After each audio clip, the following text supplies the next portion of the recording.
طلوع سحر آفتاب کے طلوع ہونے سے تھوڑی دیر بیشتر صبح کی ہلکی ہلکی روشنی افق مشرق سے نمودار ہونی شروع ہو جاتی ہے۔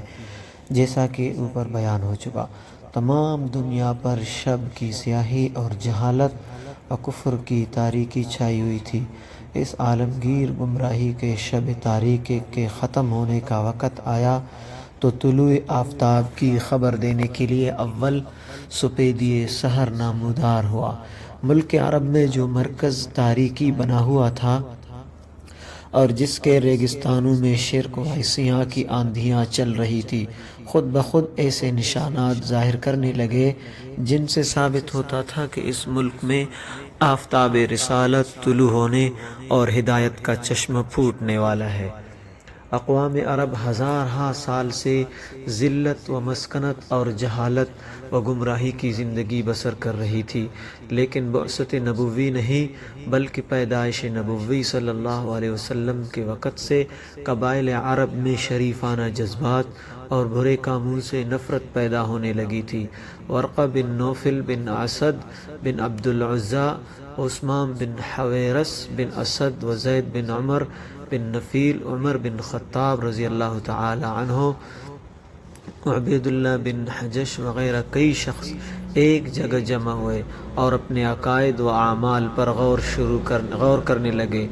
بالآخر سب نے متفقہ طور سے پتھروں اور بتوں کی پرستش سے بیزاری ظاہر کی اور مختلف مقامات کی طرف دین ابراہیم کی جستجو میں نکل کھڑے ہوئے۔ ورقہ بن نوفل نے دین مسیحی اختیار کر لیا اور بڑی محنت و توجہ سے تورات و انجیل وغیرہ اہل کتاب کی کتابیں پڑھی۔ عبید اللہ بن حجش اپنے خیال پر قائم یعنی دین حنیف کی جستجو میں مصروف رہا، یہاں تک کہ اسلام کا ظہور ہوا اور اس نے اسلام قبول کیا۔ حبشہ کی طرف ہجرت کی، وہاں جا کر نصرانیت کی طرف مائل ہوا۔ عثمان بن الحویرث قیصر روم کے پاس جا کر نصرانی ہو گیا۔ زید بن عمر نے نہ تو یہود و نصارہ کا مذہب اختیار کیا، نہ بت پرستی کی، خون اور مردہ جانوروں کو اپنے اوپر حرام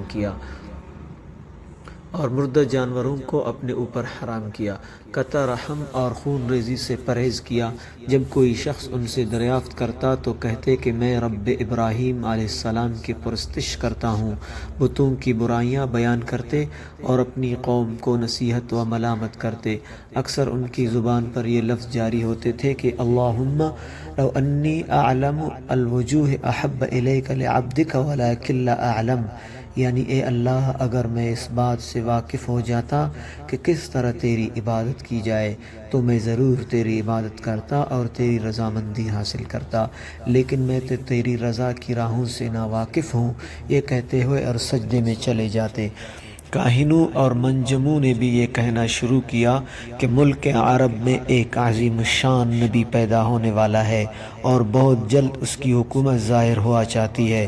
ملک عرب میں جیسا کہ یہودی بھی آباد تھے اور نصارہ بھی، علماء یہود نے بھی اور علماء نصارہ نے بھی تورات و انجیل کی بشارتیں بیان کرنی اور لوگوں کو سنانی شروع کی کہ نبی آخر الزمان صلی اللہ علیہ وسلم ملک عرب میں عنقریب ظاہر ہوا چاہتا ہے۔ چند روز کے لیے ملک یمن پر شاہ حبشہ کا قبضہ ہو گیا تھا۔ عبد المطلب کے زمانے میں بھی یمن کا علاقہ شاہ حبش کے ماتحت تھا۔ اس زمانے میں شاہ حبش کی جانب سے ابرہہ الاشرم یمن کا صوبے دار تھا۔ اس نے یمن میں ایک معبد تیار کیا اور اہل عرب کو ترغیب دی کہ بجائے کعبہ کے یمن کے اس مندر کا رخ کیا کرے، لیکن اس کو اپنی اس تحریک میں کامیابی نہ ہوئی، بلکہ ایک عرب نے موقع پا کر اس مندر میں اس کی تذلیل کے لیے پاخانہ کر دیا۔ ابرہہ نے جوش میں انتقام مکہ پر چڑھائی کی اور اس ارادے سے روانہ ہوا کہ خانہ کعبہ کو مسمار کر دوں گا۔ اس کی فوج میں ہاتھی بھی تھے، اس لیے مکہ والوں نے اس فوج کا نام اصحاب الفیل اور اس سال کا نام عام الفیل رکھا۔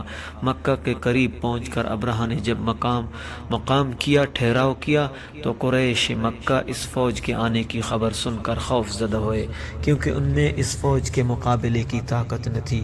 سب نے مل کر سردار قریش یعنی عبد المطلب سے استدعا کی کہ آپ ابرہہ کے پاس جائے اور کوئی صورت بہتری کی نکالے۔ چنانچہ عبد المطلب ابرہہ کے پاس پہنچے اور اس نے جب ان کی شریف وجہ صورت دیکھی اور ان کی نجابت و سرداری کا حال سنا تو بہت متاثر ہوا اور عزت کے مقام پر بٹھایا اور آنے کا مقصد دریافت کیا۔ عبد المطلب نے کہا کہ آپ کے لشکر نے میرے 40 یا 200 اونٹ پکڑ لیے ہیں، وہ مجھے دلوائے جائیں۔ ابرہ نے کہا کہ میں تم کو بہت عقل مند اور ذی ہوش شخص سمجھتا تھا، لیکن میرا خیال غلط نکلا۔ تم کو معلوم ہے کہ میں خانہ کعبہ کو مسمار کرنے آیا ہوں۔ تم نے اپنے اونٹ لینے کی کوشش کی لیکن خانہ کعبہ کے بچانے کے لیے کوئی تدبیر نہ کی۔ عبد المطلب نے فوراً برجستہ جواب دیا کہ انا رب الابل والبیت رب یمنہ، میں تو صرف اونٹوں کا مالک ہوں مگر اس گھر کا بھی ایک مالک ہے، وہ اپنے گھر کی خود حفاظت کر لے گا۔ ابرہ اس جواب کو سن کر برہم ہوا اور اس نے کہا کہ اچھا، میں دیکھوں گا کہ رب البیت مجھ کو کس طرح روکتا اور کعبہ کی حفاظت کرتا ہے۔ چنانچہ اس کے لشکر پر تباہی آئی اور وہ سب کاسف معقول ہو گئے۔ ابرہ اور اس کے لشکر کا عبد المطلب کے اس جواب کے بعد اس طرح تباہ و برباد ہونا ملک عرب کے لیے ایک نہایت عظیم الشان واقعہ تھا، جس نے سب کے دلوں پر ہیبت الہی قائم کر دی تھی اور اکثر لوگوں کو ظلم و ستم اور قتل و غارت میں تعامل ہونے لگا۔ مذکورہ واقعہ اصحاب فیل کے بعد ہی ملک یمن کی حکومت شاہ حبشہ کے قبضے سے نکل گئی اور سیف بن ذی یزن یادگار ملوک تبابع ملک یمن پر قابض و متصرف ہوا۔ عبد المطلب چند شرفائے قریش کو ہمراہ لے کر سیف کو حکومت یمن کی مبارکباد دینے کے لیے گئے۔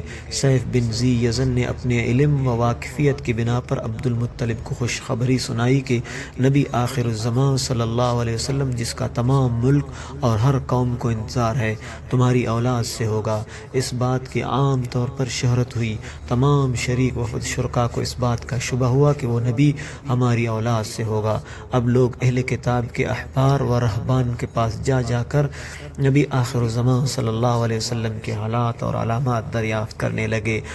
امیہ بن ابی سلط کو یہ خیال ہوا کہ وہ نبی شاید میں ہوں گا، چنانچہ وہ ابو سفیان بن حرب کے ساتھ ملک شام کی طرف گیا اور کئی راہبان کی خدمت میں حاضر ہو کر اپنی نسبت دریافت کیا، مگر وہاں سے مایوس کن جواب ملا۔ دنیا میں کسی بڑے نبی یا رسول کی بعثت یا پیدائش کے وقت آسمان پر بڑی کثرت سے اور غیر معمولی طور پر ستارے ٹوٹتے ہوئے دیکھے جاتے رہتے تھے۔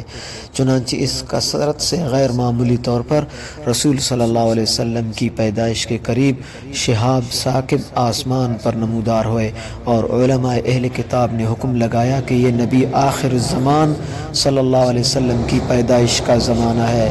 چنانچہ 9 ربیع الاول 1 ہجری عام الفیل بمطابق 40 ہجری جلوس کسریٰ نوشروان مطابق 22 اپریل 571 بروز دوشنبے بعد از نماز صبح صادق اور قبل از طلوع آفتاب رسول صلی اللہ علیہ وسلم پیدا ہوئے۔